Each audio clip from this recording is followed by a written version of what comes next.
On a day when PM Modi held bilateral talks with Russian President Putin on the sidelines of the SCO Summit, Trump launched a fresh set of threats to India.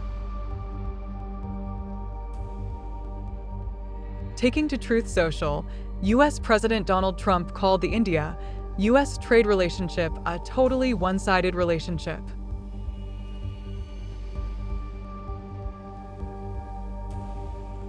In his long post, Trump said the U.S. does very little business with India and claimed that U.S. businesses are unable to sell into India. He also went on to describe the situation as a one-sided disaster, clearly referencing India, and warned, "It's getting late." The post read, "What few people understand is that we do very little business with India, but they do a tremendous amount of business with us. In other words, they sell us massive amounts of goods, their biggest client, but we sell them very little. Until now, a totally one-sided relationship, and it has been for many decades. The reason is that India has charged us, until now, such high tariffs, the most of any country, that our businesses are unable to sell into India.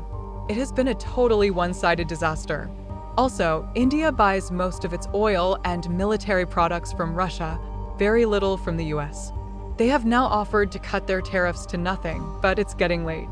They should have done so years ago. Just some simple facts for people to ponder." These sudden remarks come amid tensions between India and the US over Trumpian tariffs. The 50% tariffs on Indian goods imposed by the Trump administration came into force on August 27th, following a notice from the US Customs and Border Protection. Trump and his aides, who labeled India Maharaja of tariffs, cited the trade deficit and India's continued purchases of Russian oil as the reasons for the move.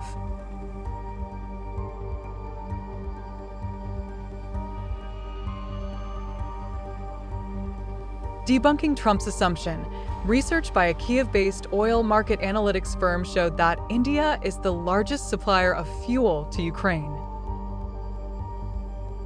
But Trump appears not to keep up with the latest news, or may selectively follow only news that flatters him.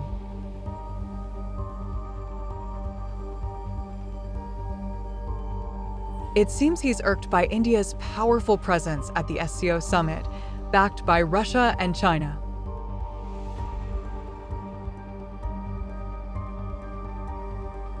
Now, what will Trump's next move toward India be? Will more tariffs come India's way?